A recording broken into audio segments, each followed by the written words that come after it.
In this video, we are going to explore savings accounts.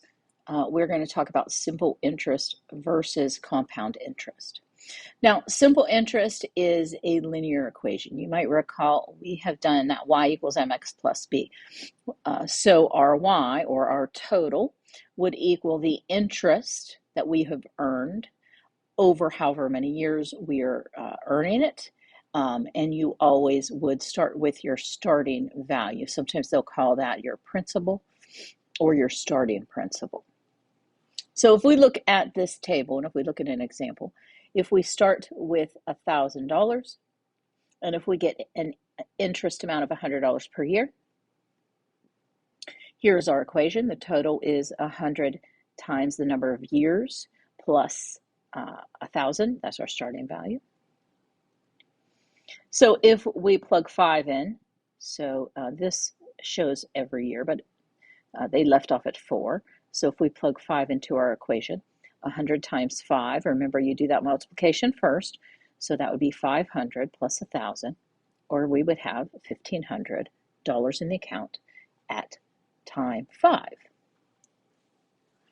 Now what compounded interest does is you'll see that our amounts are kind of a little suspect over here. They get bigger, but not by an exact amount. Like here it went up by 80, then it went up by 86, then it went up by about 90, and so it keeps getting interest upon the interest that is sitting there. So compound interest, initially it looks like we're not going to have more in an account with compound interest. Now it depends on the interest rate and many other things, but let's take a look at what kind of equation would have this happen. We call that type of an equation an exponential equation because there's an exponent, there's a power in the equation. So here is the equation you would need for that. The total amount in the account is the starting value times 1 plus our interest rate. Now our interest rate, you may recall, will give a percent. They might say 5%, so we would add on 0.5, and then the time is just how long have you kept the money in the account. So let's say we have that same starting value of 1,000, and we are gaining 8% per year. So here's what our equation is. So I called it A is our final amount, P is our starting principal or starting amount, R is the rate of interest, so 8%, 0.08, and T is our time.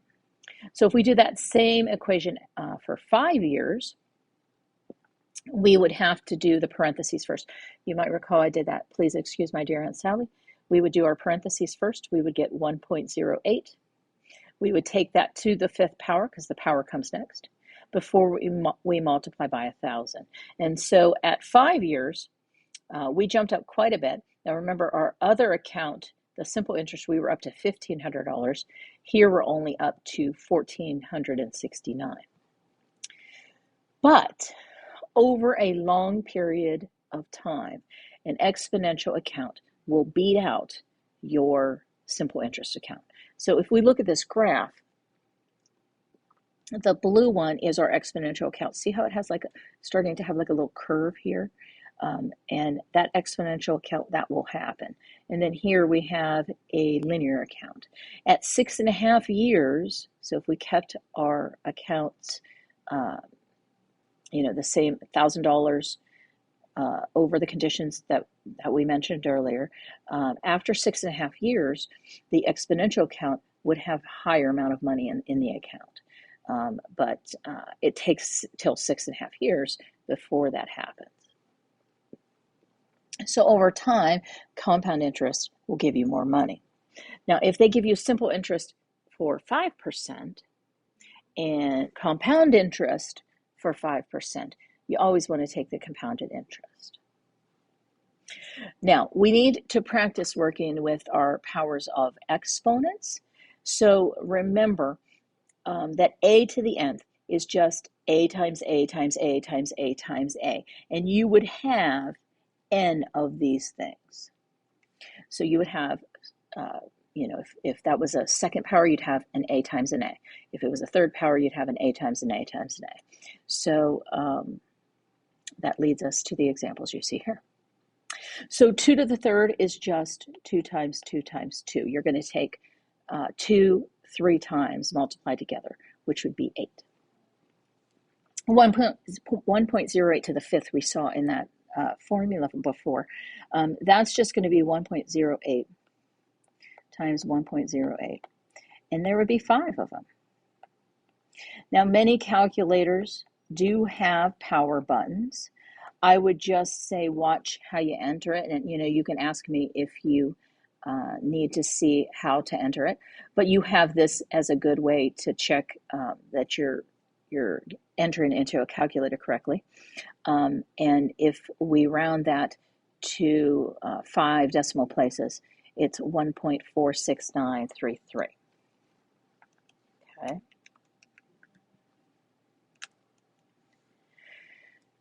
Now, fractions. Let's talk about how we take those to a power. Now, that's really going to just be 1/2 times 1/2 times 1/2 times 1/2. Just like before, the 4 things multiplied together. So what you end up with is, because of our rules of multiplying fractions, we're going to multiply the top. So 1's going to multiply 4 times, and then the 2's going to multiply 4 times. So it ends up being the top to a power of 4 over the bottom to a power of 4, which is 1/16. Okay, most modern calculators have a fraction option, so you can enter that. You can also enter 1 divided by 2 and then take it to the 4th power. That should also get you 1/16. Now, the decimal for 1/16 is 0.0625, so that's another way to check that you're right. You should get the correct decimal. Now, I want you to be able to do it keeping it a fraction, because if you take any math above this one, those fractional answers can sometimes be very helpful. Now, this last one is a rule that you're going to want to know. The rule is if we take anything at all to the 0 power, you always get an answer of 1. So memorize that rule. So 2.6 to the 0 power is just equal to 1. Okay, so those are some rules of exponents.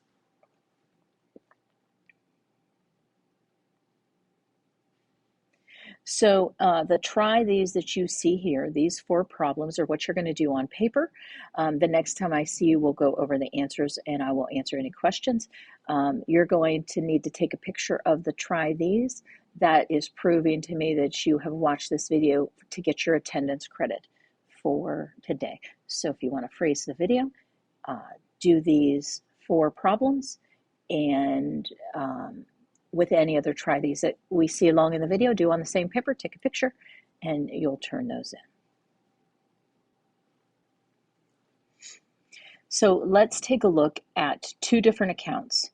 We're going to do one that has simple interest of $20 per year, and we're going to have one that has 4% compounded yearly.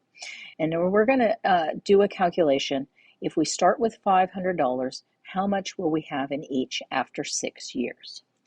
Now, the first thing you want to do is set up our equations. So remember, this one, that per year, that is the rate of change per year.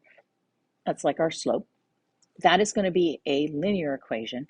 This one is going to be a compounded interest equation. So let's look at each. The account for this one, you'll notice our slope is on our x. Our starting value is your y-intercept. So we have y equals 20x plus 500. Now this one, remember what these things are. So the formula was, this is your final amount, this is your starting amount, this is your rate, this is your time, okay? So that's the difference. And I mean, we could even call this A equals, we'll just call it mx, where x is years, plus your starting amount, p. Okay, so that's kind of the difference between the two. Now, once you have the equations, the question, let's read the question one more time. The question says, how much in each after 6 years' time? So if we have 6 years passing, In each of them, we want to plug in an x value of 6 and see what happens. Now, in this equation, if we plug in 6, you're going to do 20 times 6 first, and then add 500. Now, this one, you want to simplify what's in the parentheses before we take it to the 6th power. And then you should get this decimal. I kept out, you want to keep it out quite a few places. If you were to round it to 1.27, you're going to get quite a bit higher amount than your neighbor that kept it going. So please take these out at least 5 to 6 places before you round your final answer. So round the final answer, not the steps in between. Okay, and so in our regular account, we had a total of $620, and that's giving us $20 for every year that we let it sit. But this one, that 4% compounded yearly, they first year gave us the interest, and the next year they gave us the interest, and the next year, and it kept compounding upon that. And we got a little bit more money, $632.66.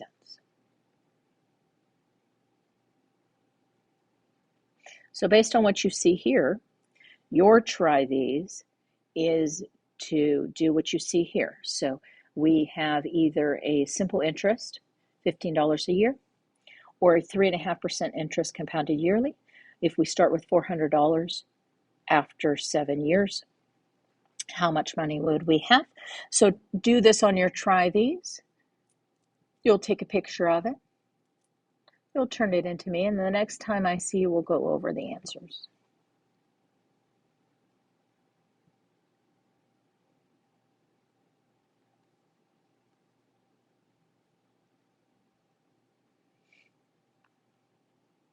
Well, here, I have the equations up. You can take a look at those.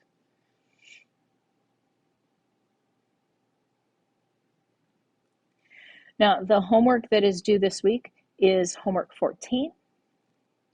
I am going to do the first one, or a few of them, of this section.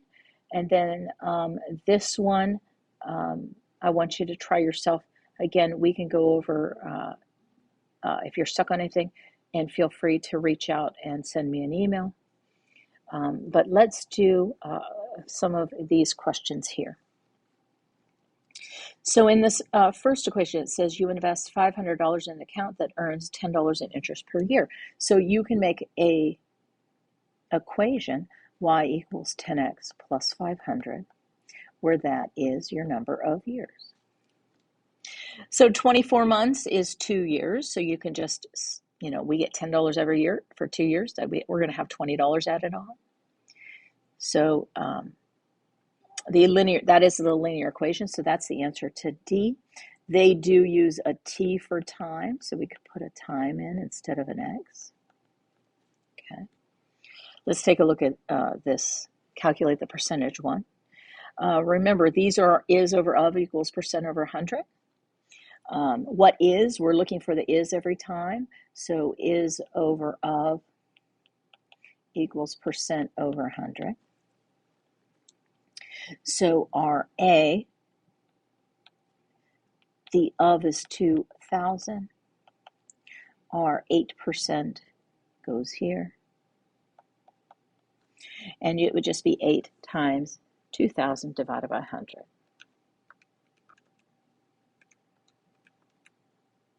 So the answer, what is 8% of 2,000? It is 160. And that's the way you're going to set up all of those. Now, 9.633, these ones here, they want you to use a calculator.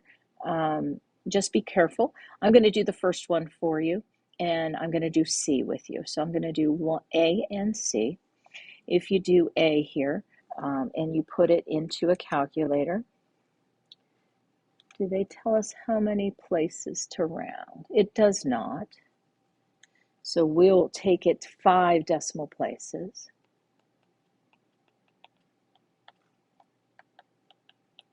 So that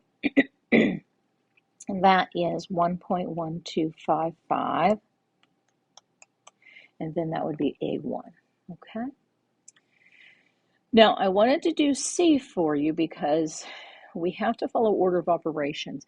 You have to do this thing first. So 140, we're going to just let hang out there.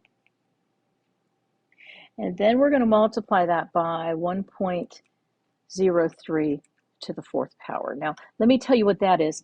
That is, you'll notice A, and that is that 1.12551, okay? So you really want to carry that out. And if we multiply that by 140, let's assume that's money. That's $157.57. So the ones that are to 2 decimal places, I would say these two, feel free to go 2 decimal places. But all the other ones, take out 5 decimal places for these ones. Okay. Now, for the last thing I want to talk about are these two, if it lets me. Well, here, let me just change it. These two right here, if you could keep your answer fractions, like I did in the example. So that is your homework. You've got this page and that page.